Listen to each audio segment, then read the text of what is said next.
আসসালামু আলাইকুম ওয়া রাহমাতুল্লাহি ওয়া বারাকাতুহু। আলহামদুলিল্লাহি রাব্বিল আলামিন ওয়া সাল্লাল্লাহু ওয়া সাল্লামা আলা নাবিয়িনা মুহাম্মদ ওয়া আলা আলিহি ওয়া সাহবিহি আজমাইন। বাব মা জাআ ফিল ফিতান। আজকে আমাদের আলোচ্য বিষয় হচ্ছে ফিতনা ব্যাপারে কোরআন এবং সুন্নাহ কি আসছে, এই বিষয়ে আমরা আলোকপাত করার চেষ্টা করব। মা তৌফিক ইল্লা বিল্লাহ।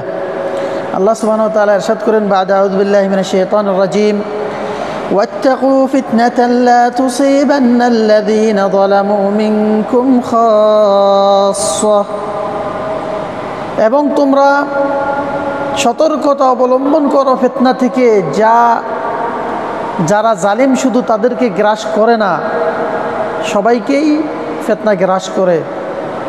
আর ফিতনা হচ্ছে আল ইবতিলা ওয়াল ইমতিহান, সেটা হচ্ছে পরীক্ষা নিরীক্ষা আল্লাহর পক্ষ থেকে। আল্লাহ সুবহানাহু ওয়া তাআলা মানুষকে পরীক্ষা করে থাকেন, ফিতনা দ্বারা মানুষকে যাচাই বাছাই করে থাকেন। কিন্তু ফিতান অনেক রকমের রয়েছে, ফিতনাতুশ শাহাওয়াতি ওয়া ফিতনাতুশ শুবহাত। কিছু ফিতনা আছে লালসা বাসনার, আর কিছু ফিতনা আছে শুবহাতের ফিতনা,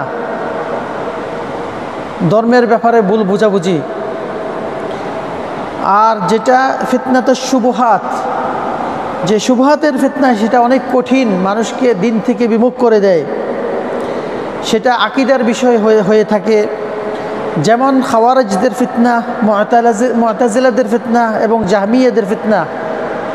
ইসলাম বিদ্বেষী, ইসলাম নামদারি কিছু মুসলমান যারা ইসলাম দাবি করে কিন্তু অন্তরে তারা ভিন্নতা অবলম্বন করে, তাদের ফিতনা। এই ফিতনায় মুসলিম সমাজ জর্জরিত এবং মানুষের মধ্যে বিভক্ত সৃষ্টি হয়। আর সেটি হয়ে থাকে আকীদার বিষয়, দ্বীনের বিষয়। সেটা খুবই মারাত্মক, মানুষকে সতর্কতা অবলম্বন করতে হবে এবং সঠিক দ্বীনের ওপর অবিচল থাকতে হলে কোরআন ও সুন্নাহকে প্রাধান্য দিতে হবে, সে অনুযায়ী জীবনযাপন করতে হবে। আর দ্বিতীয় ফিতনা হচ্ছে ফিতনাতুশ শাহাওয়াত, মানুষের লালসা বাসনা, লোভ লালসার ফিতনা। সেটা যদিও ফিতনা, পরীক্ষা, কিন্তু সেটা প্রথমতের চেয়ে নর্মাল।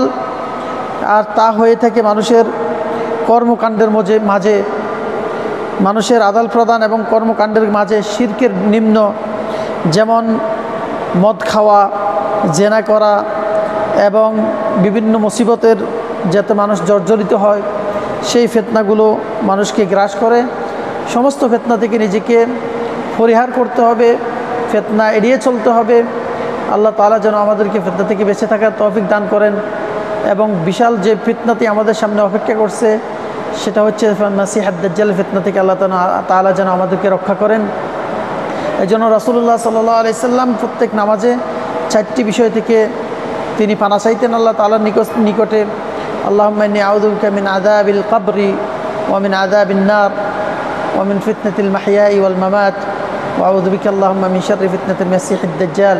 হে আল্লাহ, আমি তোমার কাছে কবরের আযাবের ফিতনা থেকে পানা চাই, জাহান্নামের আযাবের ফিতনা থেকে পানা চাই, দৈনন্দিনের মানুষের জীবন যাপনের ফিতনা থেকে পানা চাই, এবং মাসিহুদ দাজ্জালের ফিতনা থেকে পানা চাই। এ দোয়া বেশি বেশি করা উচিত। হাদা ওয়াল্লাহু আলাম ওয়া সাল্লাল্লাহু ওয়া সাল্লাম আলা নবিয়িনা মুহাম্মদ ওয়া আলা আলিহি ওয়া সাহবিহি আজমাইন। আসসালামু আলাইকুম ওয়া রাহমাতুল্লাহি ওয়া বারাকাতুহু।